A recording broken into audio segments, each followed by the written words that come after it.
Assalamualaikum warahmatullahi wabarakatuh. Alhamdulillah. Selalu saja lisan kita memuji Sang Pencipta Allah atas segala nikmat yang dilimpahkan kepada kita. Bahkan lisan seorang mukmin akan selalu memuji Tuhannya dan selalu bersyukur dalam setiap keadaan. Apakah nikmat sedang melimpah ataupun cobaan sedang melanda.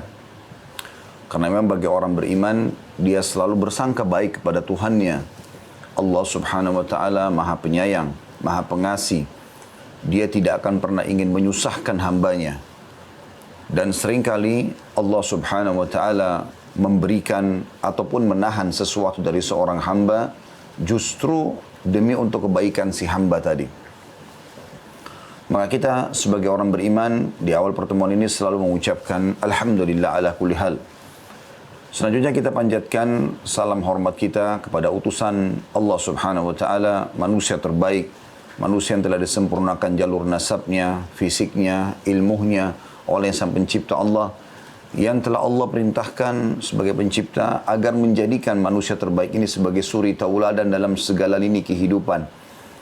Dan juga mengucapkan salam hormat kepadanya dijadikan ibadah, serta satu kali salam hormat akan dibalas dengan 10 kali tambahan rahmat. Oleh karena itu teman-teman sekalian, setelah memuji dan memuji Allah, Alhamdulillah kita mengucapkan salawat dan taslim kepada Nabi besar Muhammad sallallahu alaihi wasallam. Pertama-tama teman-teman sekalian, tanpa mengurangi penghormatan, saya mungkin tidak bisa menyebutkan nama satu persatu. Tapi saya ingin menyampaikan sebab saya waktu ditanya oleh Pak Iben tentang tema apa kira-kira akan disampaikan, maka saya memilih masalah ini, yaitu stabil dengan iman di masa krisis. Karena memang kondisi kita seperti Pak Bayu bahasakan tadi ya.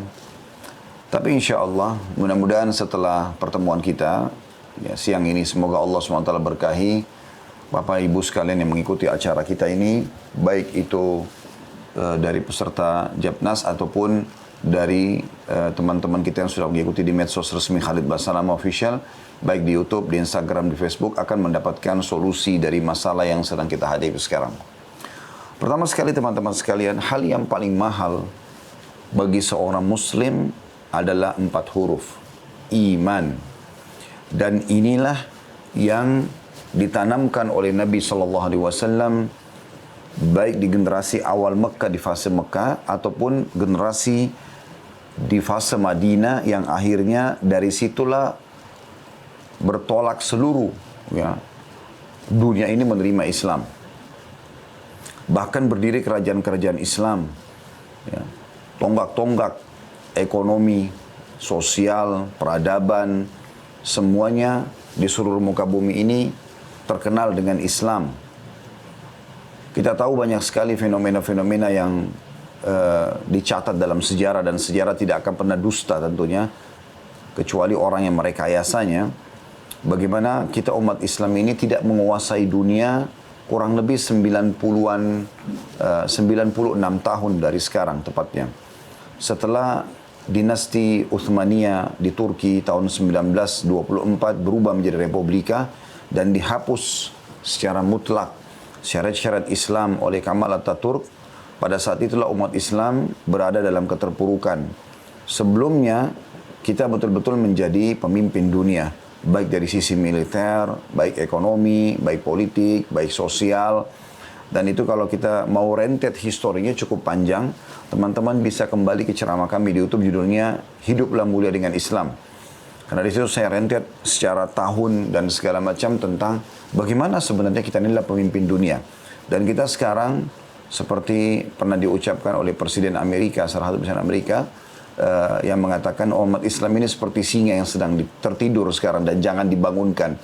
Karena memang kita ini memiliki sebuah sistem raksasa yang kita kenal dengan syariat Islam, yang ditopang dengan 4 huruf tadi, keimanan, yang membuat akhirnya kita menjadi pemimpin-pemimpin dunia. Saudaraku seiman, kita sudah tahu iman ada 6 rukun tentunya, beriman tentang keberadaan Allah subhanahu wa ta'ala, sehingga setiap muslim tidak akan pernah bergantung kecuali kepada Sang Pencipta Allah saja. Dia sangat yakin yang menciptakan langit dan semua yang ada di sana, kelihatan atau tidak kelihatan oleh mata dia, terjangkau atau tidak terjangkau dan penglihatannya, yang ada di baik itu bintang-bintang, pergantian siang malam, hujan yang turun, burung yang berterbangan, atau yang tidak terjangkau oleh mata dia. Semua yang dia lihat di bumi ataupun terjangkau atau tidak terjangkau oleh penglihatan dia, dari manusia dengan beragam macam bahasa, postur tubuh, paras wajah, warna kulit, kemudian juga dari pohon-pohon, ya tumbuh-tumbuhan, dari rumput sampai beringin yang besar, ada yang mengeluarkan buah-buahan dengan berbagai macam rasa, cita rasa, warna dan seterusnya. Kemudian juga hewan-hewan dari semut yang kecil sampai gajah yang besar dengan beragam macam karakternya, sistem pencernaan, sistem pertahanan dan segala macam yang tidak asing lagi buat kita. Begitu juga dengan yang tidak terjangkau oleh mata kita, ada jin. Ada perasaan yang kita rasakan sendiri, rasa suka, rasa senang, rasa sedih, ya, cinta, benci, semua itu tidak nampak, tapi kita bisa rasakan keberadaannya. Begitu juga dengan di kedalaman lautan, terjangkau atau tidak terjangkau oleh mata kita, karena kita sudah tahu, tidak asing lagi juga dalam ilmu pengetahuan, sekarang masih ada hewan-hewan di kedalaman lautan sana yang belum dijangkau oleh para ilmuwan. Dan saya beberapa kali mengikuti beberapa dokumenter ilmiah. Memang para ilmuwan mengatakan kita masih mempelajari sebagian kecil dari apa yang ada di lautan yang luas ini. Yang jelas teman-teman sekalian, Anda sebagai seorang muslim, ya, di rukun rukun iman yang pertama adalah semua itu, di langit, di bumi, di kedalaman lautan, terlihat atau tidak terlihat, adalah penciptanya, pemiliknya, penguasanya adalah Allah. Dan kata kuncinya, la ilaha illallah, la ma'buda bihaqqin illallah. Tidak ada Tuhan, makna Tuhan yang menciptakan, yang menghidupkan, mematikan, memberikan rezeki, mengatur semuanya. Ya, pergantian siang malam, hujan yang turun, kadar air yang harus turun pada hujan tersebut, siapa yang hidup, siapa yang mati, jumlah populasi dan segala macam kecuali Allah. Sehingga Anda tidak perlu bergantung kecuali kepada Allah Subhanahu wa taala. Makanya konsep dasar seorang muslim dalam rukun iman dia yang pertama adalah yakin Tuhan dia Allah. Sehingga kalau dia sedang mendapatkan nikmat, apapun itu kesehatan, kekayaan, apa saja, maka yang ciptakan dia Allah, yang ciptakan nikmat itu Allah, dan yang bisa mempertahankan adalah Allah. Kemudian kalau dia sedang tertimpa satu cobaan, kayak kita sekarang lagi krisis, maka dia yakin yang ciptakan dia Allah, yang ciptakan krisis itu. Misalnya penyakit, ya kayak wabah sekarang. Apa saja cobaan-cobaan yang sedang datang, yang ciptakan itu juga Allah, yang bisa memberikan jalan keluar adalah Allah. Itu rukun iman yang pertama. Kemudian rukun iman yang kedua, iman kepada para malaikat. Dan kita sudah tahu masalah ini tentunya. Malaikat walaupun tidak nampak dengan mata, tapi kita bisa rasakan keberadaannya. Salah satu faktanya adalah, kata para ulama, kalau seandainya Anda melihat satu perbuatan baik dalam agama dan Anda terdorong, ada bisikan dalam hati untuk mengerjakannya. Misal ada orang miskin yang sedang dilewatin, kemudian terdoronglah hati kita untuk ya membantu, ada bisikan, bantulah. Maka itu bisikan dari malaikat. Begitu juga kalau Anda bangun tengah malam, Anda mau bangun sholat, maka di situ juga berarti Anda sedang dipanggil atau dibisikkan oleh malaikat. Karena Nabi SAW berkasab dalam sebuah hadis yang sahih, kalau seseorang itu akan tidur, maka pendampingnya dari malaikat akan berkata, tutuplah hidupmu dengan kebaikan-kebaikan. Maka diingatkanlah dia apa yang dia lakukan dari ketaatan-ketaatan pada hari itu supaya dia mengulangi besok. Dan pendampingnya dari syaitan atau qarin akan berkata, ingatlah ini dan itu, ditutuplah hidupmu dengan keburukan. Semua perbuatan buruknya dihiasi supaya dia lagi mengenang dan ingin membuatnya atau melakukannya besok hari. Begitu juga pada saat orang terbangun di malam hari, maka pendampingnya dari malaikat akan mengatakan, sholatlah. Ya. Maka pendampingnya dari syaitan akan mengatakan, ya, tidurlah, malam masih panjang. Dan ini semua fenomena bisa kita rasakan, dan ini rukun iman kita. Sehingga kita tahu sedang diawasi juga oleh makhluk Allah yang tidak nampak, malaikat. Ada Raqib dan Atid, pencatat amal. Ada malaikat yang membawa rezeki, ada yang menggantikan siang malam, ada yang mengatur populasi manusia, hewan-hewan. Teman-teman bisa kembali, ada bahasan kami di YouTube lebih jauh masalah malaikat ini di Minhajul Muslim bab rukun iman yang kedua, yaitu iman kepada malaikat. Dan Anda bisa kembali membaca tadabbur 5 ayat masing-masing dari surah nomor 77 dan surah nomor 79. Kemudian rukun iman yang ketiga, iman kepada kitab-kitab yang diturunkan. Ya. Dan kita yakin ya Al-Quran adalah panduan hidup. Bukan cuma bagi manusia, bukan cuma bagi umat Islam, tapi bagi manusia. Hudan linnas, kata Allah. Petunjuk bagi manusia. Kemudian ya rukun iman yang keempat adalah iman kepada para rasul. Dan kita tahu rasul-rasul semua kita imani. Termasuk Nabi Muhammad SAW. Nabi Muhammad SAW sudah melalui masa-masa apa yang kita lalui. Di mana beliau 13 tahun di Mekah mengalami krisis. Kemudian bagaimana beliau keluar dari krisis itu. Sehingga akhirnya terbentuklah kekuatan besar di Madinah. Sampai akhirnya bertolaklah dari situ Islam seperti sekarang. Nanti akan lebih jauh kita bahas masalah ini ya. Ini dalam pembukaannya saja. Kemudian rukun iman yang kelima kita yakin ada hari kiamat. Dan ini pondasi yang sangat luar biasa. Kalau seseorang yakin dalam hatinya ada kehidupan akhirat, maka apapun jadi mudah buat dia urusan dunia ini. Kalau itu adalah nikmat, dia yakin di akhirat akan lebih besar lagi.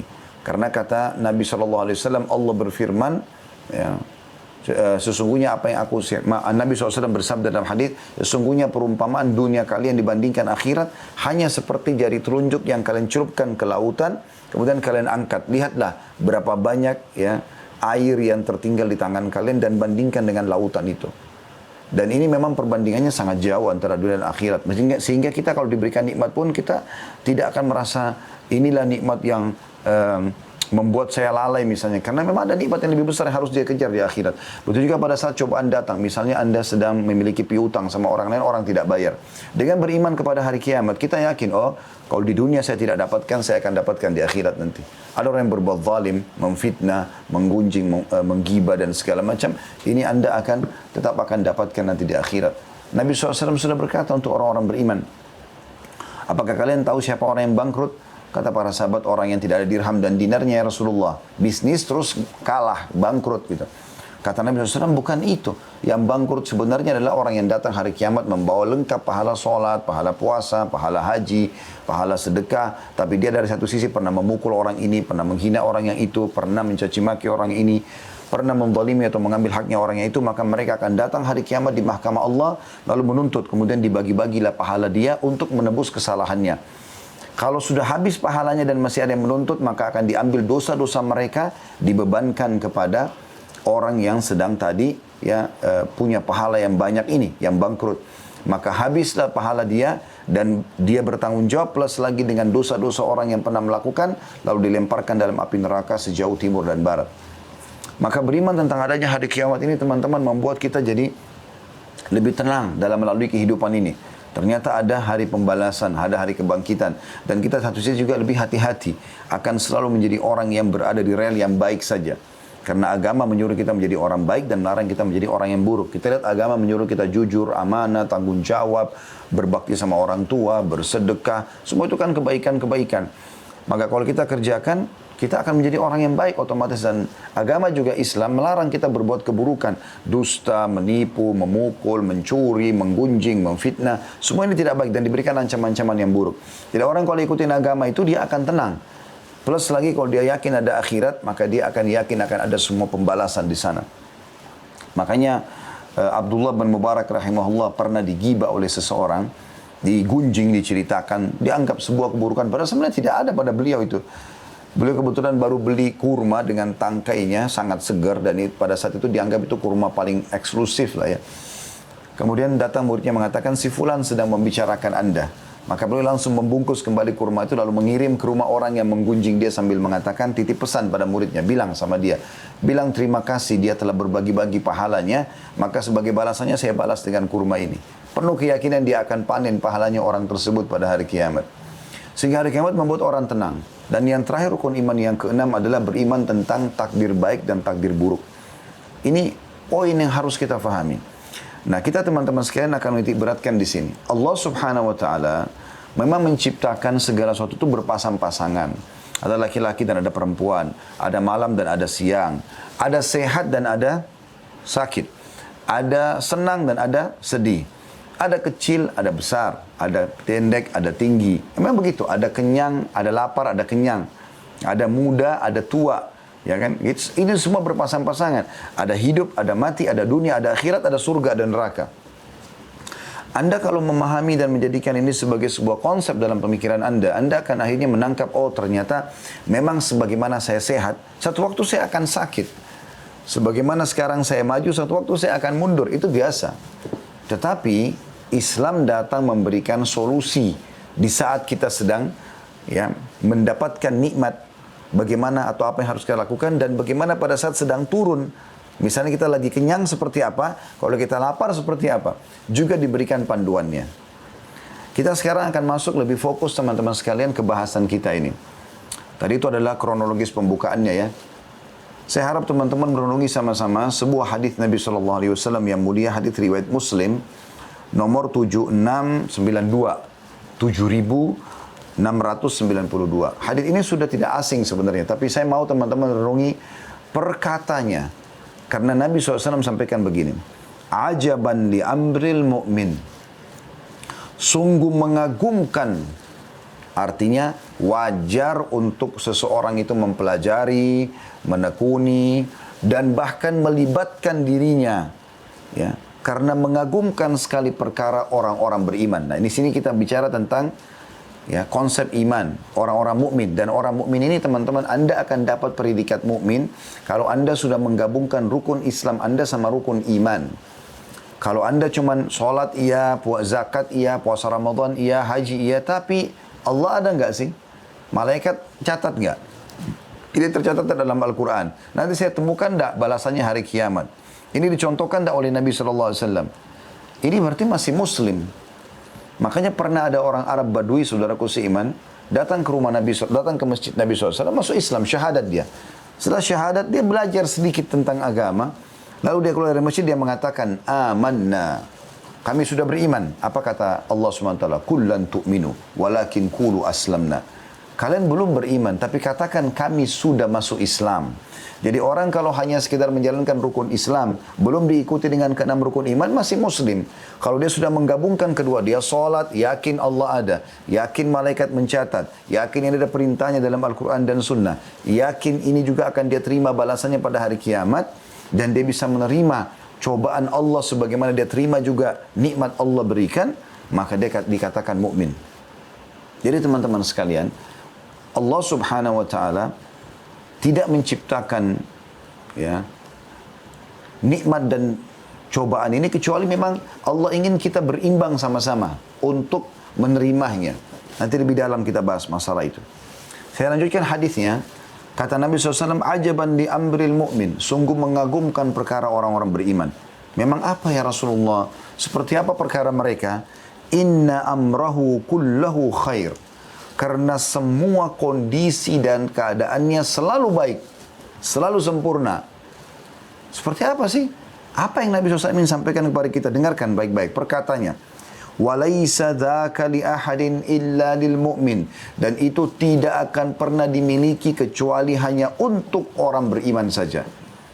Ini konsep kebahagiaannya. Apa kata Nabi SAW?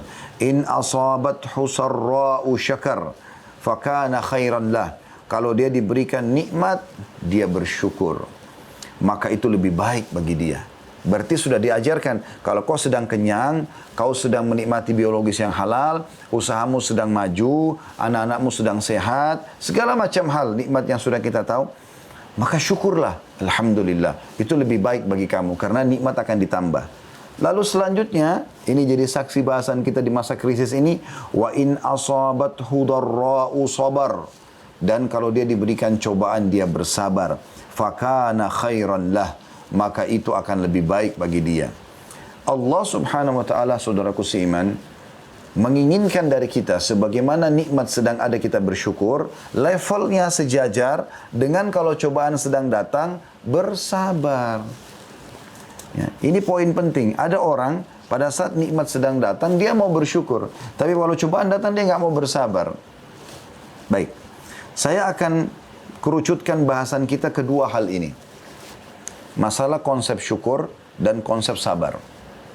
Karena kalau lagi belum ada pandemi kemarin, kita nikmat lagi melimpah, usaha lagi maju. Kan nikmat berarti lagi banyak. Oke, kita tinggal bersyukur. Sekarang di masa pandemi sekarang, krisis lagi datang. Apa yang harus kita lakukan? Konsep hadis jelas, sabar. Nah, untuk lebih menekankan masalah ini, saya akan jelaskan definisi keduanya. Apa itu syukur? Apa itu sabar gitu ya. Kalau syukur sendiri, Ibnu Qayyim rahimahullah berkata, asyukru zuhuru atharu ni'matillahi ala lisani abdi. Syukur itu adalah menunjukkan adanya nikmat Allah pada dirinya melalui lisan, yaitu berupa pujian serta pengakuan atas nikmat yang ia raih. Oh, bajunya bagus ya. Oh ya, alhamdulillah. Kemarin Allah mudahkan saya ada rezeki saya bisa beli. Mobilmu bagus ya. Alhamdulillah. Allah mudahkan saya ada rezeki bisa beli. Oh, anakmu sehat ya. Alhamdulillah. Allah amanahkan kepada saya. Lisannya gak pernah berhenti. Selalu dihubungkan nikmat itu sama Allah. Itu baru tanda-tanda orang bersyukur ya. Lalu lanjutannya kata beliau, wa ala qalbihi syuhudan wa mahabbah. Dan di dalam hatinya, melalui hati berupa persaksian dan kecintaan kepada Allah. Dengan adanya nikmat itu, dia makin cinta kepada Allah. Makin senang untuk melakukan ketaatan-ketaatan. Lalu dikatakan lanjutannya beliau, wa ala jawarihi inqiyadan wa ta'ah. Dan melalui badannya, proses syukur itu adalah dia melakukan kepatuhan dan ketaatan kepada Allah. Diambil dari kitab Madarijus Salikin, jilid 2 halaman 244. Ini kurang lebih gambaran tentang masalah sabar. Nanti kan kita rinci satu persatu ya. Kalau sabar, ya, tentu cukup banyak definisi para ulama, tapi saya coba rangkumkan dari sekian banyak definisi, yaitu menerima takdir dan keputusan Allah, gitu ya. Lalu ikhtiar mencari jalan keluar. Itu sabar. Jadi nggak masuk dalam sabar, saudaraku seiman, adalah seseorang itu mengatakan sabarlah, lalu dia elus dada duduk manis. Bukan begitu. Tetapi sabar adalah menerima takdir Allah. Misalnya Anda bangun tidur sakit. Ya, Anda sekarang lagi mau mulai usaha, ditipu. Anda lagi ada sekarang bisnis ini, kemudian masa pandemi datang. Apa yang terjadi? Sabar. Apa itu sabar? Terima takdir Allah. Oh, Allah lagi coba saya. Ya, kita mau keluar rumah tiba-tiba hujan. Kita mau pakai baju, bajunya listrika hangus misalnya. Sabar. Apa itu sabar? Terima keputusan Allah. Oh, Allah lagi coba saya. Lalu ikhtiar, ini yang pentingnya, mencari jalan keluar. Makanya dalam hadis Nabi SAW, beliau bersabda dalam hadis sahih, janganlah kalau seseorang di antara kalian tertimpa sebuah cobaan, maka harusnya dia mengatakan qaddarallahu wa ma syaa fa'al. Allah sudah takdirkan dan Allah melakukan apa yang ia lakukan. Dan jangan pernah seseorang di antara kalian berkata, ya, kalau seandainya. Karena kalau seandainya membuka pintu syaitan. Artinya, kalau sedang datang, ya sudah, kita ikhtiar, kemudian kita terima keputusan Allah, kemudian kita ikhtiar mencari jalan keluar. Sakit kita terima dulu sebagai keputusan Allah, kemudian kita ikhtiar pergi ke dokter, ya, kita konsultasi ke sana, konsultasi ke sini, mencoba resep ini, coba resep itu ikhtiar namanya. Dan itu masuk dalam sabar. Sampai pada tingkat saya pernah jelaskan di beberapa majelis pengajian, termasuk sabar kalau Anda punya piutang kepada orang, kemudian Anda menagihnya. Pada saat Anda menagihnya, Anda masuk dalam konsep sabar karena Anda sedang, misalnya Anda menagih dan dia tolak untuk membayar. Lalu Anda tagih lagi yang kedua. Tagih yang kedua ini adalah bentuk kesabaran. Karena Anda menerima, oh dia belum mau membayar sekarang. Oke, saya tagih dengan tahapan yang kedua atau cara yang kedua. Maka saya pindah kepada tagihan yang kedua. Itu bentuk sabar, ikhtiar. Jadi bukan duduk manis dan kemudian menerima begitu saja tanpa ada upaya dalam menemukan jalan keluar dari permasalahan. Dan yang unik teman-teman sekalian, yang banyak tidak direnungi oleh banyak orang, sebenarnya dengan datangnya krisis, ya, itu secara kejiwaan kita sedang tanda kutip ya dikorek potensinya. Karena orang kalau kepepet, potensinya itu akan keluar. Ya, coba seandainya kita duduk manis aja terus, semuanya sudah ada. Ya, bisa saja kan Allah ciptakan kita jadi tiba-tiba sosok dewasa, tiba-tiba sudah bisa beraktivitas. Seperti banyak hewan-hewan. Kita lihat hewan lahir, udah tiba-tiba bisa jalan, bisa lari dan segala macam, gitu kan. Tapi kan kita tidak, manusia bertahap, ya. Sehingga kita menyadari di sini, ya, proses itu ada. Dan ternyata dengan adanya cobaan-cobaan kita mulai berjalan, jatuh, kemudian kita naik sepeda jatuh. Bayangkan kita pada saat kecil teman-teman, pada saat datang cobaan begitu, terus kemudian kita putus asa. Kita sampai sekarang nggak akan bisa naik sepeda gitu kan. Tapi kan kita terus mencoba dan itulah yang harus dilakukan dan itu masuk dalam istilah sabar. Baik teman-teman, lebih dalam kita akan bahas satu persatu dari dua poin ini karena ini adalah solusi terbaik dan saya ingatkan kembali garis selevel dan sejajar harus difahami. Kalau nikmat sedang ada, Anda bersyukur supaya bertambah. Cobaan sedang datang, Anda bersabar. Yaitu tadi, menerima takdir Allah dan juga Anda ikhtiar mencari jalan keluar. Dengan itu Anda akan dapatkan jalan keluarnya. Makanya Umar bin Khattab berkata radhiyallahu anhu, kalau sedang terjadi sesuatu cobaan atau sedang terjadi cobaan pada seorang hamba, ada dua solusi. Yang satu benar, yang satu salah. Yaitu yang pertama, orang beriman. Dia menerima apa yang sedang Allah Subhanahu wa taala takdirkan itu. Ya, misalnya dia bangun tidur, dia sakit, dia terima, oh Allah lagi coba saya. Maka dia akan mendapatkan pahala karena dia bersabar menerima keputusan Allah. Dia akan tenang dan dia akan mendapatkan jalan keluar. Yang kedua adalah orang yang tidak bisa menerima, dia akan dapat dosa karena seakan-akan memprotes keputusan Sang Pencipta Allah atas dirinya. Dia akan sulit melaluinya, dan juga tidak mendapatkan jalan keluarnya. Jadi memang kita harus fahami teman-teman. Banyak orang yang cuma mau merasakan nikmat tapi tidak mau merasakan cobaan. Ini harus difahami berimbang. Oke, kita akan lebih dalam teman-teman sekali membahas tentang masalah syukur dulu. Ada banyak hal-hal teman-teman yang mungkin di mata kita anggap itu bukan nikmat, sehingga kita jarang sekali mau syukuri. Contoh misal, lapar, haus, Saya sengaja mendatangkan contoh-contoh ini, karena ini yang fenomenal ya. Karena orang kalau ditanya, apakah Anda mau lapar, pasti jawabannya enggak. Apakah Anda mau haus, pasti jawabannya tidak, gitu kan. Sama juga dengan capek. Mungkin kalau ditanya, apakah Anda mau capek, letih, jawabannya tidak, gitu kan. Sama juga, apakah Anda mau sakit? Jawabannya tentu orang tidak. Mungkin di mata kita ini semua adalah sesuatu yang berat dan tidak ada orang yang mau. Tapi mereka lupa sebenarnya adalah sebuah nikmat atau masing-masing adalah nikmat Allah yang sangat besar. Bukankah tanpa lapar kita nggak enak makan? Bukankah tanpa haus tidak enak kita minum? Bukankah tanpa capek tidak enak kita istirahat? Bukankah tanpa sakit kita jadi tidak tahu nilainya kesehatan itu? Jadi kalau misalnya kita lapar teman-teman sekalian, walaupun cuma dihadangkan nasi sama sambal sama tempe, kita akan makan dengan begitu lahapnya. Kalau kita lagi kalau kita sudah kenyang, walaupun dikasih makanan semewah apapun dari restoran yang terbaik, kita nggak akan makan. Berarti lapar sendiri semua nikmat. Begitu juga dengan haus. Kalau kita lagi haus, kita akan pesan, saya minta air es. Kita minta minuman dan kita rasakan setiap tegukan itu nikmatnya luar biasa. Mungkin teman-teman pada saat masa Ramadan kemarin merasakan bagaimana pada saat haus kemudian kita buka puasa. Hari ini juga teman-teman misalnya ada yang melaksanakan puasa sunnah Senin misalnya. Maka pada saat Anda lagi haus sekarang, begitu azan Anda nikmati minuman dingin yang manis, Anda akan rasakan luar biasa. Coba kalau seandainya kita lagi tidak haus, maka ditanya, Pak, Ibu mau minum apa? Apa ya? Dia masih bisa milih.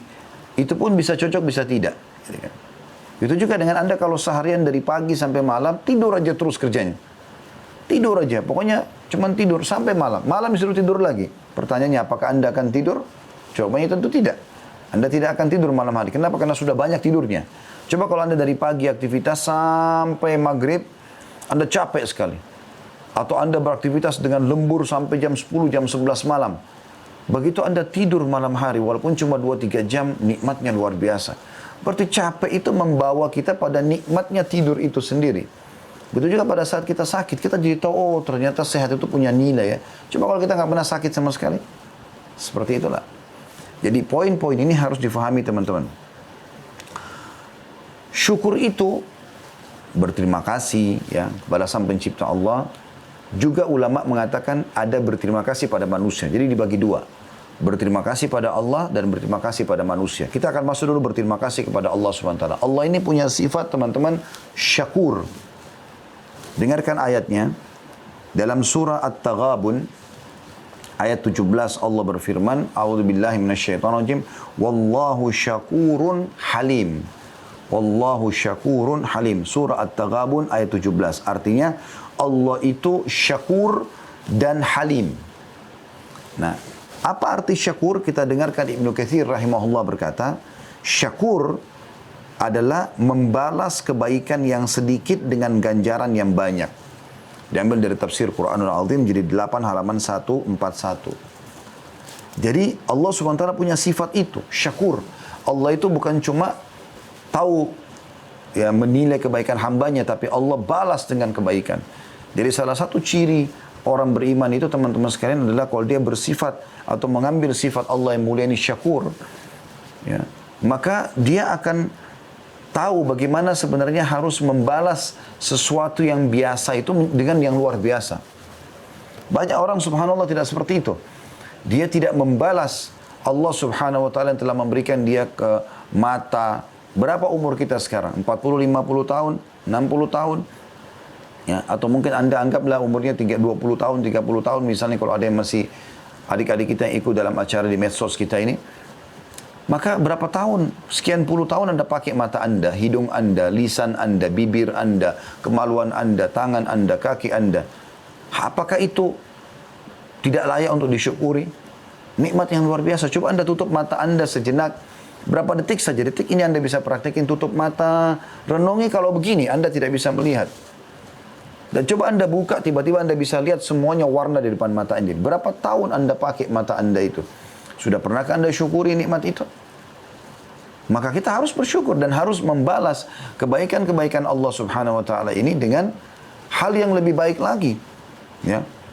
Makanya Nabi Muhammad SAW itu pernah satu malam berkata kepada Aisyah, "Wahai Aisyah," kebetulan malam beliau, malamnya Aisyah radhiyallahu anha, "Saya akan bermunajat pada Tuhan saya malam ini. Apakah kau izinkan?" Karena malamnya Aisyah. Kata Aisyah, "Tentu ya Rasulullah. Saya pun suka bermunajat." Maka Nabi SAW pun sholat. Beliau berdiri dari malam habis ba'diyah isya sampai subuh. Sampai kaki beliau pecah-pecah. Karena lamanya baca ayat sementara berdiri sholat malam gitu. Kita mungkin sekarang sholat malam dengan 1 jam saja sudah lama sekali kita rasakan. Bagaimana dengan Nabi SAW semalam suntuk gitu. Maka Aisyah mengatakan, "Ya Rasulullah, apakah Anda melakukan ini sementara dosa-dosa Anda yang lalu dan akan datang sudah dimaafkan?" Apa kata Nabi SAW? "Afala akunu abdan syakura." Tidakkah aku layak menjadi seorang hamba yang bersyukur? Artinya terlalu banyak nikmat Allah yang harus aku syukuri. Ini sesuatu yang kecil yang aku bisa lakukan. Ini contoh saja. Allah punya sifat syakur. Dan Allah juga punya sifat halim. Ya, betul-betul luar biasa pengasihnya, penyayangnya, perhatiannya. Ya. Jadi kalau ada orang yang sedang diuji oleh Allah subhanahu wa ta'ala lalu dia anggap Allah tidak sayang sama dia, keliru. Sampai Ibnu Qayyim rahimahullah berkata, kalau ada seorang hamba berdoa kepada Allah selama 10 tahun, dia minta agar anaknya disembuhkan penyakitnya, dan ternyata anaknya belum sembuh, lalu dia mengatakan Allah tidak sayang dengan saya atau Allah tidak kabulkan doanya, ini keliru kata beliau. Karena pastikan kalau Allah ya tidak kabulkan, anak itu sudah meninggal. Atau mungkin akan datang yang lebih parah. Tapi Allah kabulkan. Dan Allah pertahankan dengan penyakit itu justru karena bentuk sayang Allah kepada hamba tersebut. Karena kalau Allah sembuhkan anak ini, bisa saja pahala mereka berkurang. Yang tadinya mereka harus panen. Bisa saja anak itu kalau sembuh justru menjadi musibah bagi mereka. Berapa banyak orang yang subhanallah sakit, jantung, menderita, bangkrut justru karena anaknya. Berapa banyak orang yang mengemakan uang haram tanpa dia sadari, lahirlah anak dia, ternyata anaknya ini adalah pembunuh dia, yang akan membunuh dia, akhirnya warisannya diambil. Berapa banyak orang yang menikah dengan seorang wanita, dia pikir itu adalah suatu kelebihan bagi dia, ternyata itu adalah cobaan yang Allah datangkan, yang akhirnya membinasakan dia atau menjadi penyebab hancurnya, gitu kan. Di dalam ayat yang lain, surah Asy-Syura ayat 23, ini kalau tidak salah surah nomor 42 dalam Al-Quran ya. Allah subhanahu wa ta'ala juga mengatakan di akhir ayat, A'udzubillahi minasyaitonirrajim, innallaha ghafurun syakur. Allah itu ghafur dan syakur. Kata Imam At-Tabari, Ibnu Jarir At-Tabari rahimahullah, dalam tafsir At-Tabari jilid 21 ayat 500 halaman 531, beliau berkata ghafur artinya maha pengampun terhadap semua dosa, walaupun orang itu mengulang-ulanginya. Makanya ada seseorang sahabat mengatakan, ya Rasulullah, bagaimana kalau saya berdosa? Apa yang saya lakukan? Kata Nabi SAW, bertobat dan beristighfarlah. Kata dia, kalau saya ulangi lagi, bertobat dan istighfarlah. Kalau saya ulangi lagi, bertobat dan istighfarlah. Lalu kata Nabi SAW, Tuhan kalian Allah tidak akan bosan dan jenuh sampai kalian bosan dan jenuh. Begitu juga syakur, sifatnya Allah. Ini saksi bahasan kita, yaitu maha pembalas kebaikan. Sehingga Allah melipat gandakan balasan hamba tersebut. Jadi kalau teman-teman bersedekah, walaupun hanya dengan Rp1.000, Allah tidak akan balas dengan Rp1.000. Allah akan balas berlipat-lipat ganda. Mungkin dengan Rp1.000 itu Allah balas, berikan kepada Anda kesehatan 10 tahun. Kebahagiaan, bahkan kenikmatan biologis dan segala macam yang halal tentunya kita bicara. Dalam sekian banyak, dari mana Anda tahu? Padahal cuma dengan sedikit amal saleh. Ya. Coba Anda praktikin saudaraku seiman dalam keseharian. Anda coba fokus hal-hal yang diwajibkan. Salat 5 waktu on time. Coba ikuti sedikit dengan salat qabliyah dan ba'diyahnya. Sedikit berdoa antara azan dan iqamah. Zikir pagi dan petang dijaga. Coba lihat dalam keseharian itu, bagaimana perubahan sikap pasangan Anda. Bagaimana perubahan bakti anak-anak Anda. Bagaimana laporan-laporan yang sampai kepada Anda dari bawahan Anda di perusahaan. Saya yakin akan sangat besar sekali pengaruhnya. Saya berapa kali coba praktikin secara, karena saya paham teori, saya praktikin dalam kehidupan sehari-hari. Subhanallah, saya lihat seharian itu semuanya Allah penuhi. Semuanya Allah mudahkan. Baik muamalah dengan pasangan, baik respon baik dari anak-anak yang menggembirakan, baik laporan-laporan yang positif dari para staf dan bawahan, dan segala macam. Saya berbicara ini karena saya pun praktisi bisnis seperti Bapak Ibu sekalian, tapi tentu mungkin Anda lebih daripada kami, tapi saya berbicara lingkup saya saja. Dan itu ternyata memang terbukti secara fakta lapangan. Syukur juga ini teman-teman adalah sifat para nabi-nabi. Allah sebutkan tentang Ibrahim alaihissalam, tentang Nabi Nuh alaihissalam. Nabi Nuh dalam surah Isra, surah nomor 17 ayat 3, Allah SWT berfirman, A'udzu billahi minasyaitonir rajim, dzurriyyatan man hamalna ma'a Nuhin innahu kana 'abdan syakura. Keturunan-keturunan yang kami bawa kepada Nuh di kapal maksudnya, sehingga akhirnya kita ini sekarang yang berkembang biak manusia adalah hanya yang ada di kapal Nabi Nuh alaihissalam. Sesungguhnya Nuh itu kami selamatkan dia dari tenggelam, kami berikan dia kenikmatan, ya. Bahkan keturunan manusia kebanyakan juga dari beliau. Karena dia adalah abdan syakura. Dia adalah seorang hamba yang suka bersyukur. Begitu juga tentang Ibrahim alaihissalam. Disebutkan dalam surah An-Nahl. Surah nomor 16 ayat 120 sampai 121. A'udzu billahi minasyaitonir rajim. Surah nomor 16 An-Nahl ayat 120 sampai 121. Inna Ibrahim kana ummatan qanitan lillahi hanifan wa lam yakun minal musyrikin. Syakiran li an'umih ijtabahu wa hadahu ila siratin mustaqim. Artinya, sesungguhnya Ibrahim itu adalah sebaik-baik suri tauladan. Ya. Qanitan lillah, dia selalu tunduk kepada Allah SWT. Hanifa, selalu lurus, yang halal dinikmati, yang perintah dikerjakan, yang dilarang, yang haram dijauhi. Dan dia tidak pernah termasuk orang-orang yang menyekutukan Allah. Dia selalu bersyukur atas nikmat-nikmat yang Allah berikan kepadanya. Sehingga dengan itu Allah pilih dia dan Allah muliakan dia, serta Allah berikan petunjuk ke jalan yang lurus. Begitu juga tadi sudah saya jelaskan bagaimana baginda Nabi Muhammad SAW, saudaraku seiman, beliau sholat malam sampai kaki beliau ya pecah-pecah dalam sebuah hadis ya Bukhari dan riwayat Muslim. Imam Bukhari sebutkan di nomor 1130, Muslim 2820. Ya, beliau mengatakan, afala akunu abdan syakura. Tidak pantaskah saya menjadi orang-orang yang bersyukur? Allah SWT selalu menyuruh kita bersyukur teman-teman sekalian. Ya. Dalam setiap keadaan lisan kita selalu mengatakan Alhamdulillah. Dan tujuannya agar nikmat itu tentu bertambah. Nanti akan kita jelaskan manfaat-manfaat bersyukur ya. Yang pertama Anda bisa lihat dalam surah Al-Baqarah, surah nomor 2 ayat 152. Bagaimana Allah memerintahkan kita agar selalu bersyukur. A'udzu billahi minasyaitonir rajim. Fadhkuruni adzkurkum washkuruli wala takfurun. Al-Baqarah 152 sekali lagi. Yaitu, ingatlah kalian selalu kepadaku. Maknanya adalah ikuti peraturan-peraturanku, nikmati yang halal, tinggalkan yang haram. Dan perlu teman-teman garis bawah ya, semua yang halal itu lebih banyak daripada yang haram. Pada saat Allah haramkan babi misalnya, Allah ganti dengan apa? Sapi, kambing, ayam, kelinci, hewan-hewan air. Jadi sebenarnya Allah datangkan yang haram itu sebagai bentuk cobaan saja.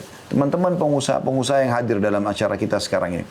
Anda pasti tahu di perusahaan Anda akan ada janji-janji Anda untuk staff, baik yang baru mau bekerja, ya kita anggap yang baru mau bekerja lah. Anda pasti pada saat orang mau bekerja, Anda akan sebutkan janji. Gaji akan diterima di sini sekian. Fasilitasnya ini 1, 2, 3, 4, 5. Supaya dia termotivasi untuk bekerja. Tapi Anda juga di perusahaan akan punya ancaman-ancaman. Misal Anda akan mengatakan, tapi kalau Anda tidak masuk, Anda telat, Anda begini, Anda begitu, maka akan ada vonis hukum seperti ini. Tapi di satu sisi Anda tidak mau dia melanggar. Anda menyebutkan itu hanya sebagai ancaman saja. Nah, hal yang haram seperti itu. Allah tidak mau kita makan babi. Dan Allah ciptakan babi. Kalau Anda bertanya, lalu kenapa Allah ciptakan babi kalau begitu Ustaz? Ya, supaya manusia tidak punya lagi hujjah atau argumentasi untuk berdebat dengan Allah pada hari kiamat. Ya, Allah mengatakan itu dalam Al-Quran. Jadi kita disuruh untuk atau kita melihat babi itu misalnya, jadi kalau hari kiamat kita nggak bisa lagi mengatakan, ya Allah engkau haramkan babi, tapi aku tidak tahu bagaimana rupanya. Nah Allah ciptakan ini babi, ini suaranya, ini bahasa Arabnya, ini bahasa Inggrisnya, ini bahasa Melayunya, ini bahasa Cinanya dan segala macam. Dan Allah berikan kita gantinya. Pada saat Allah haramkan zina, kita butuh kebutuhan biologis kita untuk melampiaskan. Allah berikan kita nikah. Nikah kita bahagia, biologisnya, kita bebas masuk keluar hotel, safar sama-sama, punya anak banyak, kita tetap bahagia. Beda dengan kalau zina, dilakukannya dengan ketakutan dan seterusnya. Maka Allah larang ini tapi Allah berikan solusi. Kan gitu. Jadi kita harus paham ya teman-teman. Allah haramkan minuman khamr, gak boleh minuman keras. Tapi Allah ganti dengan susu, madu, sirup, air putih, segala macam hal banyak. Kecuali kalau orang beriman itu tidak boleh makan, tidak boleh minum, tidak boleh menikmati, beda. Tapi Anda subhanallah orang beriman ini sangat bahagia. Karena di dunia Anda boleh menikmati apa saja selama halal. 5 huruf dan jauhi 5 huruf yang lain yaitu haram. Dan saya sudah bilang tadi yang halal lebih banyak daripada yang haram. Maka silakan Anda nikmati. Dan Anda di akhirat juga dapat berlipat-lipat balasan lagi. Di dunia kita bisa berprestasi maksimal dan nikmati yang maksimal. Apapun yang Allah halalkan, di akhirat kita juga mendapatkan balasan yang baik. Itu bahagia. Orang-orang non-muslim berbeda. Mereka mendapatkan di dunia dan tanpa kenal halal haram, di akhirat mereka tidak akan dapat apa-apa. Bahkan diancam dengan api neraka. Oleh karena itu Allah mengingatkan, ingatlah selalu kepadaku. Maka aku akan mengingat kalian. Dan syukurlah kepadaku, jangan kalian kufur. Inilah perkataan Nabi SAW juga kepada Ibnu Abbas radhiyallahu anhu dalam hadis Bukhari Muslim. Ya. Jagalah, ihfadillah yahfaduk. Jagalah hubunganmu dengan Allah, Allah akan jaga selalu engkau. Ihfadillah tajidhu tujahak. Jagalah hubungan sama Allah, kau akan dapat Allah selalu ada di hadapanmu, memenuhi kebutuhanmu maksudnya. Dan ketahuilah, kalau seandainya satu umat ingin menyusahkanmu, kau tidak akan ditimpa kecuali yang sudah Allah takdirkan. Dan kalau seandainya mereka ingin memberikan manfaat kepadamu, tidak akan sampai kecuali apa yang sudah Allah takdirkan. Kemudian juga dalam firman yang lain Allah menyuruh kita bersyukur kepadanya, yaitu dalam masih sama surah Al-Baqarah juga, cuma beda ayatnya, 20 ayat setelah itu ya. Tadi 152, ini 172. A'udzu billahi minasyaitonir rajim. Ya ayyuhalladzina amanu kulu min thayyibati ma razaqnakum washkuru lillahi in kuntum iyyahu ta'budun. Hai orang-orang beriman, makanlah dari hal-hal yang baik, nikmati semua yang halal. Pakaian, makanan, minuman, tempat tinggal, transportasi, biologis. Tapi yang thayyibat, yang aku halalkan, kata Allah. Apa yang telah kami jadikan rezeki untuk kalian. Dan syukurilah, bersyukurlah ya kepada Allah kalau kalian benar-benar menyembahnya atau menyembah kepadanya. Teman-teman sekalian, ada manfaat syukur. Kalau Anda mengatakan, saya kalau bersyukur dapat apa sih? Yang pertama, Anda akan dapatkan ridho Allah subhanahu wa ta'ala. Renungi baik-baik teman-teman. Anda akan dapat yang paling pertama adalah ridho Allah subhanahu wa ta'ala. Allah sebutkan dalam surah Az-Zumar, surah nomor 39 dalam Al-Quran, ayat 7.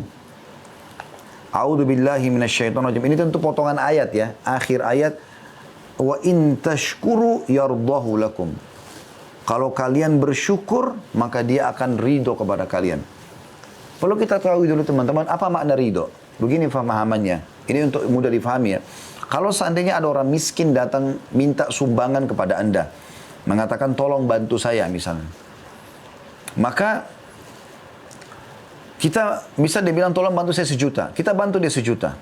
Kita baru membantunya, belum membuatnya ridho.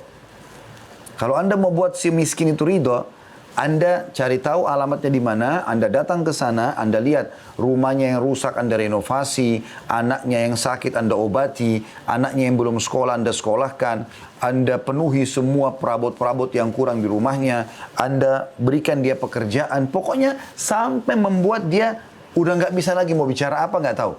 Karena besarnya jasa Anda pada dia. Itu berarti Anda buat dia ridho. Ini rasional memahami kalau sama manusia ya. Makanya kata Nabi SAW, ridho Allah fi ridho walidain.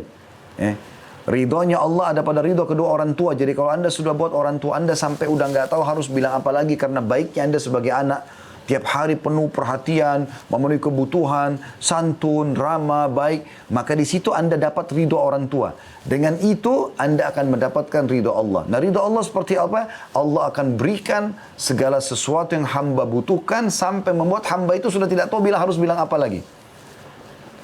Itu makna ridho. Jadi kalau Anda bersyukur kata Allah, yardahu lakum. Allah akan membalas dengan sesuatu yang membuat kalian sudah nggak tahu harus bilang apa lagi. Kalian akan ridho dengan itu. Seperti itu. Ya. Yang kedua, Anda akan selamat dari segala jenis siksaan, gangguan. Dalam surah An-Nisa, surah nomor 4 ayat 147, Allah Subhanahu wa taala berfirman. Jadi manfaat yang kedua adalah kita akan selamat dari segala jenis siksaan. Dalam surah An-Nisa surah nomor 4 ayat 147 Allah berfirman, a'udzubillahi minasyaitonir rajim, ma yaf'alullahu bi'adzabikum in syakartum wa amantum wa kana Allahu syakiran alima. Allah tidak akan pernah menyiksa kalian kalau kalian bersyukur dan kalian beriman. Dan ketahuilah Allah itu zat yang syakiran alima. Syakiran tadi mirip dengan syakur. Jadi yang membalas sebuah kebaikan kecil dengan ganjaran yang besar. Alima artinya sangat mengetahui semua keadaan gerak-gerik kalian. Itu yang kedua. Yang ketiga, sebab kebahagiaan dunia akhirat. Syukur itu adalah sebab kebahagiaan dunia akhirat. Disebutkan di dalam surah Al-Imran, surah nomor 3 ayat 145. Di akhir ayat Allah berfirman, Al-Imran sekali lagi surah nomor 3 ayat 145, A'udzu billahi minasyaitonir wa sanajjis syakirin. Akhir ayat saksi bahasanya, dan kami akan membalas orang-orang yang suka bersyukur. Kata At-Tabari rahimahullah dalam tafsir beliau, tafsir At-Tabari jilid 7 halaman 263, maksudnya adalah karena bersyukur Allah memberikan kebaikan yang Allah janjikan di akhirat dan Allah limpahkan rezeki yang banyak baginya di dunia. Jadi akan mendapatkan kebahagiaan karena semua kebutuhan dunianya akan dipenuhi. Juga Allah akan berikan balasan yang melimpah di akhirat. Makanya sebab kebahagiaan dunia dan akhirat. Yang keempat, sebab bertambahnya nikmat. Dan ini kita sayangkan, kebanyakan kita hanya fahamnya poin ini saja. Oh, kalau bersyukur nanti akan ditambah. Benar, tapi itu salah satu manfaat. Tadi sudah kita sebutkan 3 manfaat sebelumnya, gitu kan? Yang keempat yaitu sebab bertambahnya nikmat.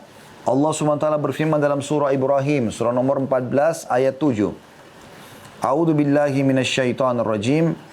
Wa idz ta'adzana rabbukum la in syakartum la azidannakum wala in kafartum inna adzabi lasyadid. Ingatlah ketika Tuhanmu hai Muhammad menyerukan, kalau kalian bersyukur maka pasti aku akan tambah, dan kalau kalian kufur azabku sangat pedih. Sayangnya teman-teman, kita kadang-kadang lebih yakin kepada manusia yang bisa saja dia ingkar janji. Contoh misal, kalau ada seseorang yang atasannya mengatakan, siapapun setiap kali ketemu saya, mengatakan terima kasih Pak, saya akan tambah gajinya akhir bulan. Setiap kali ucapan terima kasih 10.000 rupiah misalnya. Maka mungkin mereka akan berlomba-lomba selalu setiap saat terima kasih Pak, terima kasih, karena dikali 10.000 rupiah misalnya. Mungkin itu rasionalnya saja. Allah SWT memastikan pencipta langit dan bumi yang memberikan Anda ruh, memudahkan Anda bisa bernafas, memudahkan mata Anda menangkap cahaya sehingga bisa melihat, membuat kuping Anda bisa mendengar, tangan Anda bisa menjamah, kaki Anda bisa melangkah. Semua fungsi anggota tubuh ini bisa berjalan. Itu menjanjikan la in syakartum. Kalau kalian bilang alhamdulillah, syukur, saya pasti akan tambah. Dan kalau kalian kufur, justru mana ini, nggak ada dan seterusnya nikmat Allah. Pertama atau sering kali kita ketemu orang seperti ini, kalau yang tidak syukur maksudnya, setiap kali ketemu dari awal ketemu sampai akhir kita berpisah selalu keluhan. Istri saya begini, suami saya begini, mobil saya begini, rumah saya begini. Tidak ada satupun nikmat Allah yang dia akui. Ini kata Allah, wala in kafartum inna adzabi lasyadid. Kalau kalian kufuri nikmat itu, seakan-akan Allah tidak berikan apa-apa, maka azabku sangat pedih. Yang kelima, tentram jiwa dan jauh dari penyakit hati. Ini kalau orang bersyukur. Karena kalau dia selalu bersyukur atas kendaraan yang Allah berikan, rumah yang Allah berikan, pasangan yang Allah berikan, keturunan yang Allah berikan, paras wajah, postur tubuh, rambut, dan segala macam hal, maka dia akan tentram secara kejiwaan. Yang membuat orang tidak tentram kan karena dia tidak bersyukur. Dia selalu saja tamak dengan apa yang ada di tangan orang lain. Ini nggak boleh. Nabi Muhammad SAW bersabda dalam hadis riwayat Ibnu Majah, di nomor 3417 ya. Kata Nabi SAW, kun wari'an takun a'badan nas. Jadilah kamu wari'. Wari' itu adalah orang yang selalu patuh kepada Allah. Kurang lebih begitu maknanya. Tunduk dan patuh kepada hukum Allah, mengerjakan perintah, meninggalkan larangan, maka kau akan menjadi orang manusia yang paling penyembah kepada Allah. Wa kun ya, qani'an takun ashkaran nas. Dan jadikan dirimu qani'an, artinya merasa cukup bersyukur kepada Allah, maka kau akan termasuk atau menjadi manusia yang paling bersyukur.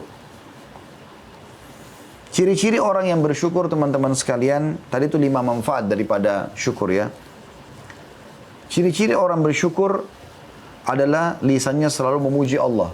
Alhamdulillah, Alhamdulillah, Alhamdulillah. Setiap kita ketemu, gimana kabar? Alhamdulillah. Kemarin bukan sakit, Alhamdulillah, Allah coba saya. Alhamdulillah semuanya. Kemudian yang kedua, dia tunduk dan patuh dengan menerima itu, cobaan yang sedang ada, dan syukur yang nikmat yang sedang ada ini dari Allah Subhanahu wa taala. Jadi hatinya, oh ya Allah sedang memberikan saya. Coba teman-teman renungi baik-baik. Subhanallah terlalu banyak. Setiap tegukan air yang kita teguk itu teman-teman nikmat yang tidak terhingga. Kalau Allah tahan amandel atau tenggorokannya lagi sakit, gak bisa telan bagaimana? Lidah kita bisa membedakan mana manis, mana pahit, mana pedas, mana asam waktu seketika. Sebuah nikmat kalau Allah buat lidah kita lagi pahit, lagi gak bisa merasakan apa-apa, hilang. Padahal cuma ujung lidah. Hidung kita bisa bedain mana bau busuk, mana bau wangi yang seketika. Bagaimana kalau Allah hilangkan itu? Seperti biasa, maaf, hidung kita kalau lagi buntu flu, kita nggak bisa bedain. Nggak ada baunya, kita nggak tahu.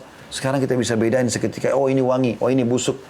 Telinga kita bisa bedain mana intonasi suara yang besar, mana suara yang kecil. Tangan kita bisa membedakan, meraba ini bahan kasar atau bahan halus. Dan seterusnya. Nikmat Allah melimpah teman-teman sekalian. Akui dengan hati anda itu. Dan syukuri dengan lisan anda. Yang ketiga, berbuat amal dengan fisik. Ya, bersedekah, sujud syukur. Ini anda harus lakukan. Ya. Selalu kita berbagi dengan orang lain. Saya ingin berbagi sesama pengusaha teman-teman sekalian. Saya bicara di posisi sini sebagai pengusaha, tapi alhamdulillah saya hubungkan dengan teori agama. Kalau anda mau grafik usaha anda terus maju, naik dia. Turun itu hanya sekedar untuk loncat ke tingkatan yang lebih tinggi malah.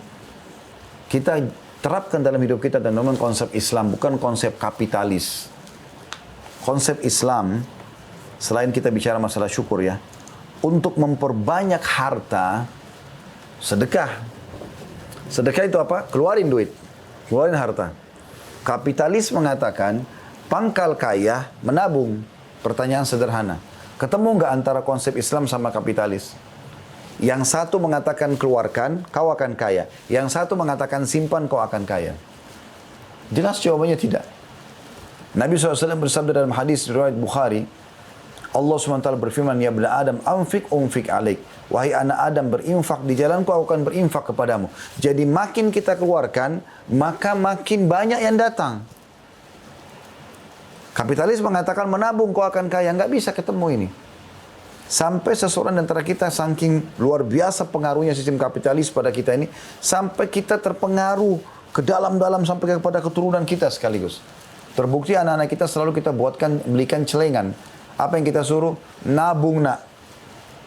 Kalau kita suruh nabung teman-teman sekalian, bukan kita suruh sedekah, maka yang muncul di benak dia adalah kekikiran.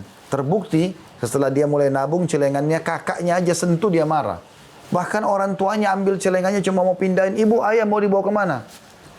Anda lahirkan konsep kekikiran padanya. Padahal bakhil itu disepakati oleh ulama termasuk bagian daripada dosa besar. Gak boleh kita bakhil, kita harus dermawan. Kan itu. Kalau yang benar adalah Anda kasih uang jajan sekolah anak Anda. Insya Allah pada saat selesai pandemi, anak-anak Anda sekolah, Anda kasih uang jajan misalnya.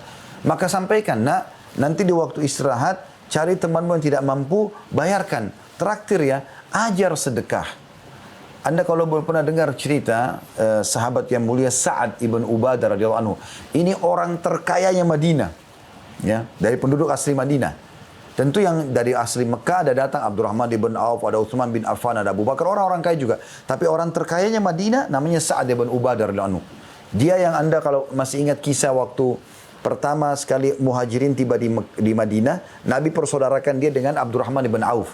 Yang dia tawarkan, hai Abdurrahman, setengah kebun kurma Madinah punya saya mau bagi dua dengan kau.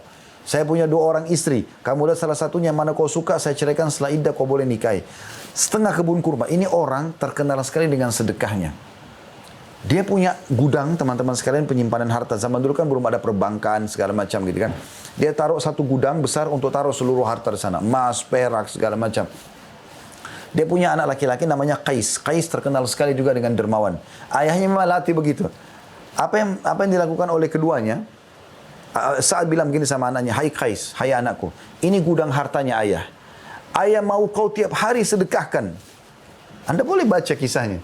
Dan Anda bisa kembali ke ceramah kami, kalau kembali ke YouTube di Khalid Basalamah Official, masuk ke playlist, cari serial sahabat Sa'ad ibn Ubadah. Atau Qais ibn Sa'ad ibn Ubadah. Insya Allah dua-duanya mudah-mudahan saya sudah bahas. Tapi Sa'ad ibn Ubadah sudah saya bahas jelas. Dia bilang, anakku ini adalah gudang hartanya ayah, sedekahkan. Jadi tiap hari ayah sama anak ini bersaing bersedekah. Bahkan mereka naik ke atas rumah mereka, setiap hari mereka teriak-teriak. Wahai muslimin, siapa yang butuh utang datanglah. Siapa yang butuh kebutuhan pokok datanglah. Setiap hari sedekah. Subhanallah, gudangnya nggak pernah kosong. Ini teori teman-teman sekalian, pasti demi Allah benar. Syaitan yang membuat Anda takut. Oh, kalau saya keluarkan berarti berkurang di rekening saya. Ini kebodohan, ini kapitalis. Harus dilawan. Karena Nabi SAW mengatakan, hai anak Adam berinfak, aku akan berikan kepadamu. Dan Allah mengatakan dalam ayat yang lain, A'udzubillahi minasyaitonirrajim, man ja'a bil hasanati falahu asyru amsalihha. Siapa yang datang melakukan satu perbuatan kebaikan termasuk sedekah, kami akan balas kata Allah dengan 10 kali lipat minimal. Ini fakta sejarahnya banyak sekali. Semua sahabat yang berhasil dan sukses kaya raya karena sedekahnya. Mereka nggak pernah ragu dengan masalah itu. Keluarkan teman-teman. Mau dapat ikan paus, pakai kapal tanker. Anda mau dapat ikan paus, pakai jaring kecil. Celengan masjid lewat, 2.000 rupiah. 2.000 terus. Minta sama Allah 2.000 apa? Kesehatan, kekuatan, keturunan, selamat dari neraka, masuk ke surga. Bakhilnya luar biasa. Bagaimana bisa? Apalagi Anda seorang pengusaha. Teman-teman sekalian, coba latih diri kita mulai sekarang. Berikan yang terbaik untuk Allah. Allah akan berikan terbaik untuk kita. Lebih jauh daripada itu, kata Abdullah bin Mas'ud radhiyallahu anhu. Ya, ini yang saya jadikan sebagai simbol di yayasan sedekah, yayasan sosial kami. Itu kata beliau, siapa di antara kalian yang mampu meletakkan hartanya di langit, letakkanlah. Karena tidak akan pernah dijangkau oleh tangan pencuri dan juga rayap. Ya. Sedekahkan, keluarkan. Seorang pengusaha sukses dari Turki zaman dulu, nih kisah klasik di zaman Utsmaniyah dulu. Dia pernah melihat atau berkumpul sama teman-temannya pengusaha. Mungkin kayak Anda sekarang ini berkumpul para pengusaha. Kemudian teman-temannya semua punya sistem mirip seperti kayak kapitalis. Mereka setiap ada keuntungan taruh nabung terus. Berhasil jalan pekerjaannya, tapi yang satu ini enggak. Setiap ada keuntungannya dia selalu sedekahkan. Subhanallah, dia sangat maju pesat, gitu kan? Usahanya jalan. Tapi teman-teman sempat bilang, cuman kau tidak punya tabungan, gak kayak kami. Kau tidak sayang pada hartamu. Apa jawaban dia? Renung ini. Dia mengatakan begini. Ya sebenarnya tidak sayang harta itu kalian, bukan saya. Saya justru sayang sekali harta saya. Saking saya sayangnya, sampai saya bawa harta itu ke sana. Maksudnya ke akhirat. Saya sedekah ini tuh saya bawa ke sana. Kalau kalian nanti meninggal sudah dibagi jadi warisan. Coba teman-teman praktekin teori ini. Kalau Anda biasa sedekah 100 ribu, coba pindah ke 1 juta. Kalau biasa 1 juta, Anda pindah ke 10 juta. Sudah 10 juta, pindah ke 100 juta. Sudah 100 juta, pindah ke 1 miliar. Pindah ke 10 miliar. Pindah makin besar, makin bagus. Makin besar Anda keluarkan sedekah itu, demi Allah makin besar juga yang akan datang dari Allah Subhanahu wa Ta'ala. Anda coba praktekin ini. Abdurrahman ibn Auf radhiyallahu anhu pernah kedatangan 1 peti keuntungan emas. Dia gelisah, nggak bisa tidur. Istrinya tanya, kenapa wahai Abdurrahman? Dia bilang, saya belum pernah kedatangan keuntungan sebanyak ini. Lalu kata istrinya, apa yang kau akan lakukan? Dia bilang, saya gelisah, saya mau sedekahkan. Kata istrinya, baiklah. Sama-sama mereka suami istri malam itu membungkus harta disedekahin sampai pagi. Begitu selesai pagi hari mereka lega karena nggak ada uang ditaruh di rumahnya. Karena sedekah di jalan Allah gitu. Besok datang keuntungan 2 peti. Mereka sedekahin semua, lusa datang 3 peti. Begitu terus makin kaya Abdurrahman bin Auf karena sedekahnya. Ini sudah ya firman Allah Subhanahu wa taala, "Wa ma anfaqtum min syai'in fa huwa yukhlifu." Apa yang kalian infakkan pasti Allah akan ganti. Dan juga sabda Nabi SAW tadi ya. Jelas sekali sabda Nabi SAW, ya ibna Adam anfiq unfiq alaik, wahai anak Adam berinfaklah maka aku akan berinfak kepadamu, ya. Saya selalu menyarankan teman-teman, ini bukan tulisan saya ya, tapi saya selalu menyarankan agar teman-teman baca dan beli buku ini. Keajaiban sedekah dan istighfar, luar biasa gitu. Ya, Allah memberikan taufik kepada orang ini. Dan ini sudah sering saya bacakan sebenarnya buku ini, tapi saya ingatkan kembali beberapa pendapat salafus salih. Kata Umar radhiyallahu anhu, sesungguhnya amal itu saling berbangga-bangga diri. Lalu sedekah berkata, saya adalah yang paling baik di antara kalian. Abdul Aziz bin Umair berkata, rahimahullah, salat itu akan menyampaikan dirimu setengah perjalanan. Puasa akan menyampaikan dirimu ke pintu sang raja, Allah Subhanahu wa taala. Sedangkan sedekah menyampaikan dirimu ke hadapan raja tersebut. Ibnu Abi Ja'ad berkata, rahimahullah, sesungguhnya sedekah itu benar-benar menghilangkan 70 pintu keburukan. Yahya bin Mu'ad berkata, tidaklah saya mengetahui 1 biji yang mengimbangi gunung dalam balasan kecuali sedekah. Bahkan Asy-Syubi lebih jauh mengatakan, siapa yang menganggap dirinya, siapa yang tidak memperlihatkan kalau dia lebih butuh kepada orang fakir yang menerima sedekahnya daripada orang fakir kepada dia, dia telah menghancurkan sedekahnya. Al-Laits ibn Sa'ad berkata, barang siapa yang telah mengambil dariku suatu sedekah atau hadiah, maka hak dirinya atas diriku adalah lebih besar daripada hak diriku atas dirinya, karena dia telah menerima apa yang telah aku korbankan kepada Allah. Al-Fudail bin Iyad berkata rahimahullah, kepada seseorang yang menerima sedekah, mereka membawa perbekalan-perbekalan kita menuju akhirat tanpa upah sedikit pun, hingga mereka meletakkan di atas timbangan di hadapan Allah.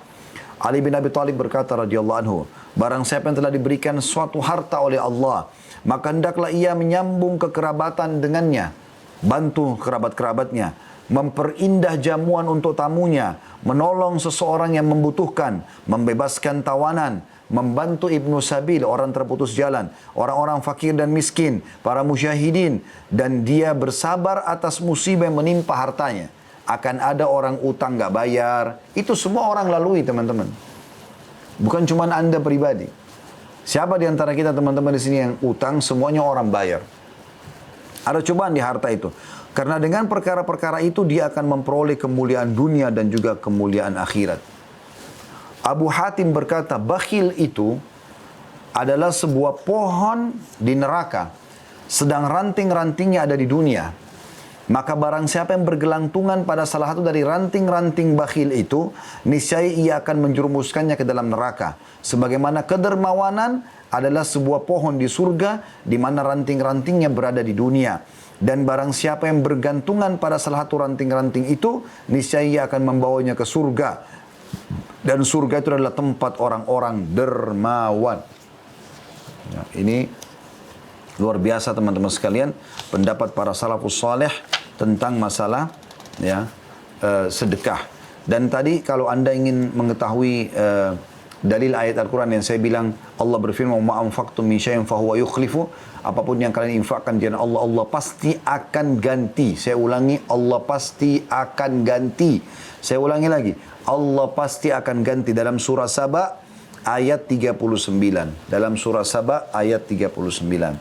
Juga selain daripada tadi yang sudah saya sebutkan, bersyukur dengan lisan, ya, meyakini ya, dalam hati, dan juga mencontohkan dengan anggota tubuh, terutama dengan bersedekah, berbagi pada orang, dan sujud syukur.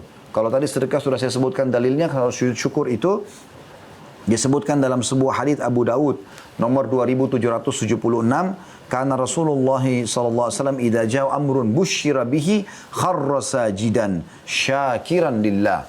Bahwasanya baginda Rasulullah SAW kalau datang kepada beliau berita yang menggembirakan, maka beliau selalu sujud sebagai tanda syukur kepada Allah. Kita tutup teman-teman bahasan syukur ini. Kita masih ada bahasan masalah sabar ya, akan saya ringkaskan insyaAllah nanti. Yaitu syukur kepada makhluk, berterima kasih pada manusia. Ini penting, ya. Bukan cuma berterima kasih pada Allah SWT, tapi juga pada manusia. Karena juga ada manusia-manusia yang sudah berbuat baik sama kita. Mulai dari hal-hal yang kecil teman-teman. Walaupun Anda cuma diambilkan tisu, Anda cuma diambilkan pulpen, Anda cuma didahulukan dalam antrian. Hal-hal yang kecil, apalagi kalau sudah hal yang besar, sudah sampai menyelesaikan banyak perkara hidup Anda. Maka berterima kasihlah. Terima kasih, ya. Apa kata Nabi SAW dalam hadis riwayat Tirmidzi nomor 2081. Sekali lagi riwayat Tirmidzi nomor 2081. Kata Nabi SAW, la yashkurullah man la yashkurun nas. Belum dihitung seseorang itu berterima kasih pada Allah sampai mereka berterima kasih kepada manusia. Dan ulama mengatakan terima kasih pada manusia yang paling harus didahulukan adalah berterima kasih kepada kedua orang tua. Kemudian siapapun yang terlibat dalam kebaikan-kebaikan dalam kehidupan kita. Dimulai dari sanak kerabat, baru kemudian orang-orang yang lain. Juga dalam hadis yang lain, Nabi SAW menyuruh kita membalas kebaikan-kebaikan orang. Dan ingat teman-teman, membalas kebaikan orang, usahakan minimal sama atau bahkan lebih. Dan usahakan lebih daripada pemberian orang itu. Kata Nabi SAW, man sana ilaikum ma'rufa. Barang siapa yang telah berbuat baik sesuatu kebaikan kepada kalian, fakafi'uhun, maka balaslah dia. Fakafi'u artinya balaslah dia dengan sepantas. Fad'u lahu, lalu doakan juga dia. Hatta tarau annakum qad kafa'tumu, sampai kalian merasa kalian sudah membalasnya. Hadis riwayat Abu Daud nomor 1672.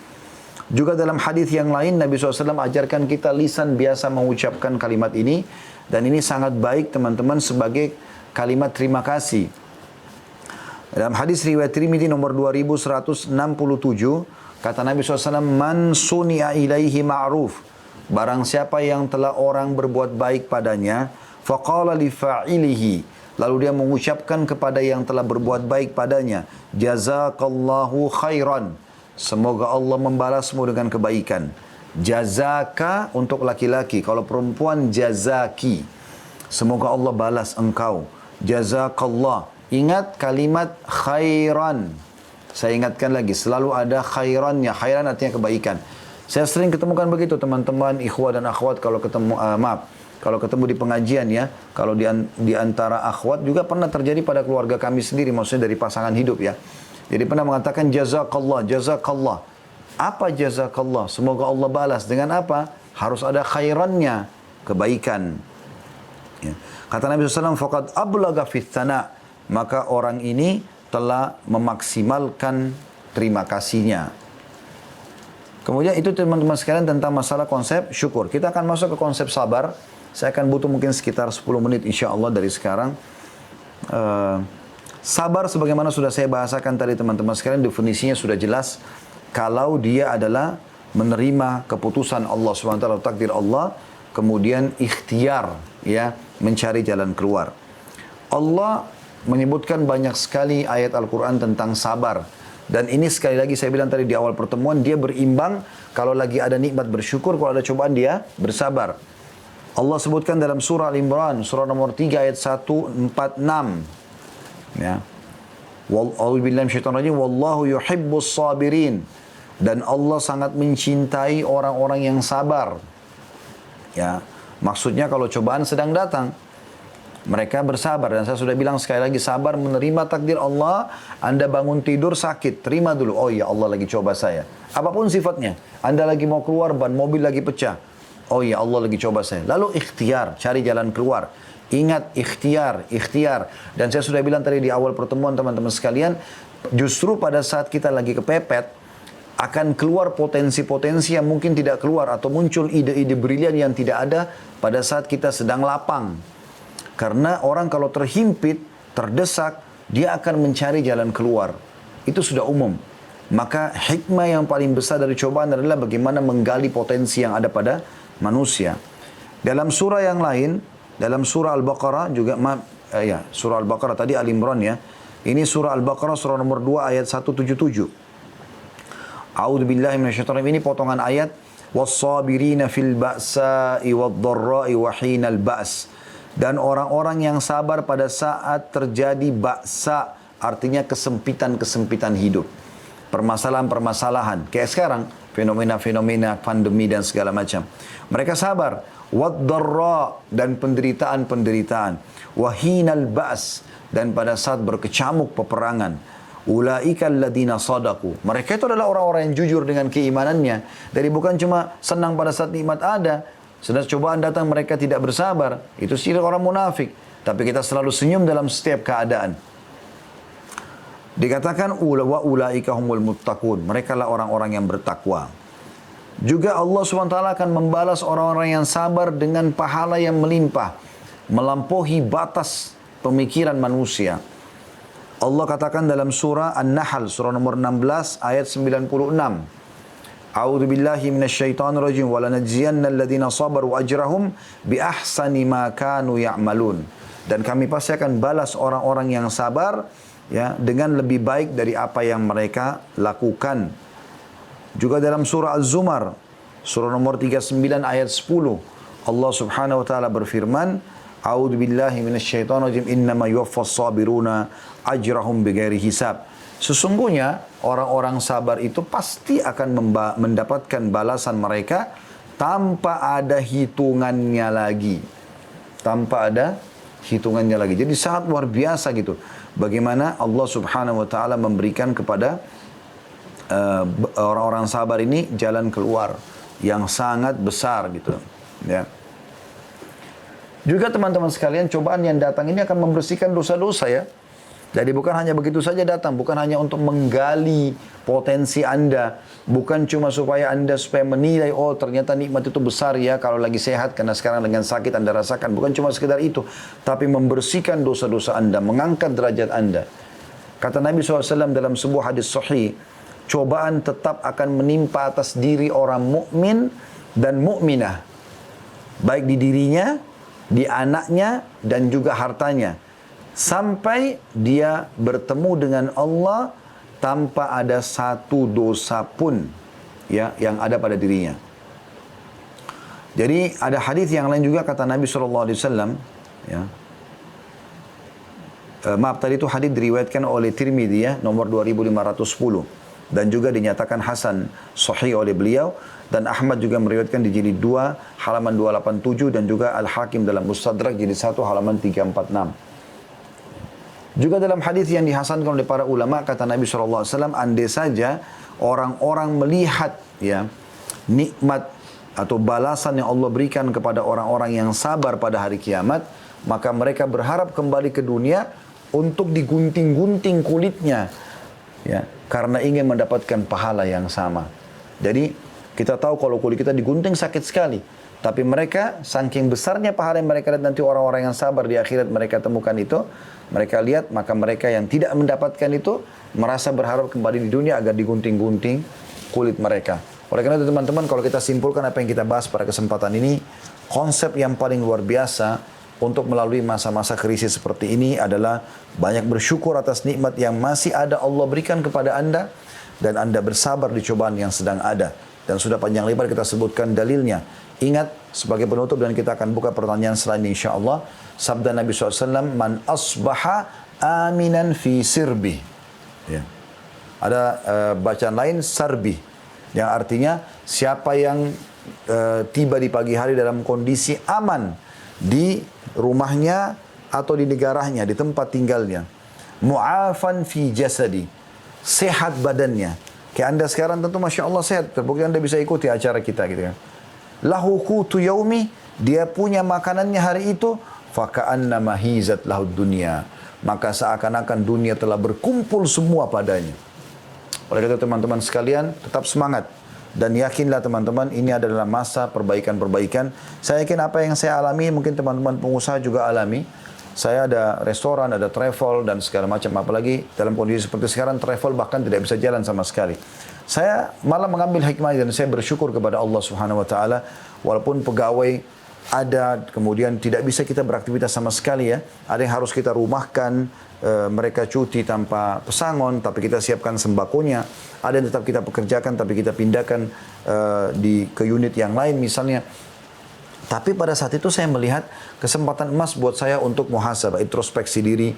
Saya perbaikin lagi, ditata lagi manajemennya, kemudian strateginya kita ke depan seperti apa. Seperti itulah ya. Kita kalau di medan perang terdesak, maka yang dicontohkan dalam peperangan-peperangan muslimin, mereka mundur sejenak untuk mengatur strategi perang, kemudian mereka maju.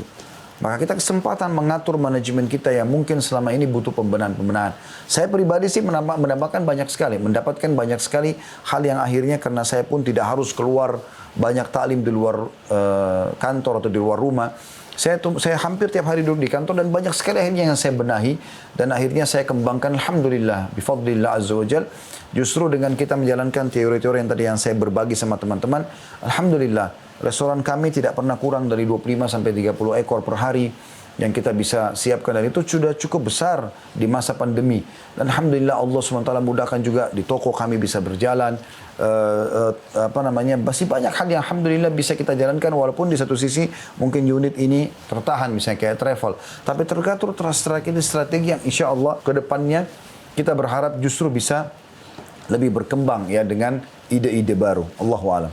Baik, saya kembalikan ke Pak Iban insyaAllah. Ini yang saya bisa bahas pada kesempatan ini. Semoga Allah SWT ikhlaskan niat kita dan menggunakan kita untuk mengamalkan dan juga memberikan manfaat tambahan ilmu kepada kita semua.